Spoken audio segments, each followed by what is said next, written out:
Good morning, ladies and gentlemen. I hope you are doing fantastic. Hey, my name is Britton Johnson. I'm the founding partner of Voluntary Insurance Partners, and we work with businesses and business owners that really care about their employees.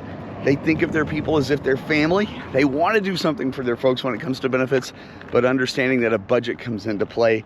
This is where my team is the best in the world, all right? Do me a favor. Hook up with me. My link's down below. Connect with us. We're going to connect you with one of our partners. They're going to meet with you, use due diligence, learn about you, do the right things, and you're going to be super happy that you made that decision when it comes to benefits. I promise. All right, let's talk about part 2 of this 5-part series of why salespeople fail to close deals. Okay. Now, again, there are many reasons. These are going to be my top 5. We've already talked about number 1, and that's listening skills and then improper communication. Today, actually, we're going to talk more about communication as part 3, but today we are going to talk about trust. Okay. It is human nature to be skeptical. That's okay.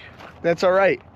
When we walk into a door, because we are in this business for the right reasons, we just assume that they trust you. Okay. And it's not that you're untrustworthy. It's not that you look shady or you're a little slick. Well, some people are, but it's not that you're a little shady or a little slick, right? It's just human nature to be skeptical right at first. So if you are talking about your products, okay, your products, your packages, and promoting, and you haven't built that trust, and then you ask to close the deal. By the way, the number one reason people say that deals aren't closed is they simply don't ask, which is probably true. But let's say that you do ask and you're bewildered because you don't have that buy-in right away. Because you know you got the greatest products out there. You know you got the best systems out there. You know that what you're doing for your client can benefit them, right? But what you haven't paid attention to, emotional IQ, is that trust factor. See, that was my problem for a long time. I needed to become more emotionally intelligent. And I knew that what I was doing for my client was the best thing in the world.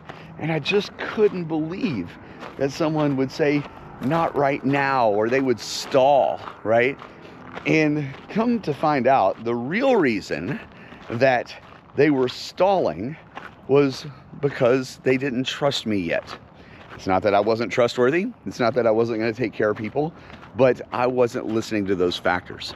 So one of the things that you need to acknowledge and address when speaking with people, especially, sorry for the road noise, but especially if you've just met them or just started working with them, or maybe this is the first time that you've met with them, is that they don't trust you yet, okay? It's not that you can't gain that trust. It's not that you can't earn that trust. It's just the simple fact that you haven't earned it yet. So let me give you a couple of tips in earning that. Number 1, one of the best ways to have a prospect trust you right away is to make sure that that prospect sourcing came from a referral. See, if someone refers you to an individual or a company, then that person that's referring you already trusts you. And there's a sense of built-in trust, okay? I'm gonna give you an example. If you came to me and name dropped one of my executive partners, said, hey, you know, Susan or Rick or Zach or Alex or whoever, right? Denise, Brendan, whatever. If one of your executive partners said, hey, Britt, Alex referred me to you. He thought this would be really beneficial for you. Guess what? I'm going to listen, because if Alex trusts them, that means that I already have some built-in bought trust, right? So one of the best things that you can do is get a referral from your prospect, all right? That is by far number 1, all right? Number 2, have you ever thought about, now this takes some stones, all right? This takes some gall. Have you ever thought about asking that person to trust you? Have you ever acknowledged the fact that you, let me give you an example, and I do this on occasion. If I'm meeting with that employer, I'm gonna say, Mr. or Ms. Employer, listen, I know we've just met, I've been doing this a long time. At the end of this conversation, I'm going to ask you to trust me with your benefits. Now, you can tell me no. I want you to feel free to tell me no. I'm okay with that. I don't want to hear a maybe, because that just kind of strings me along. But I'm going to ask you at the end of the day to trust me with your employees' benefits.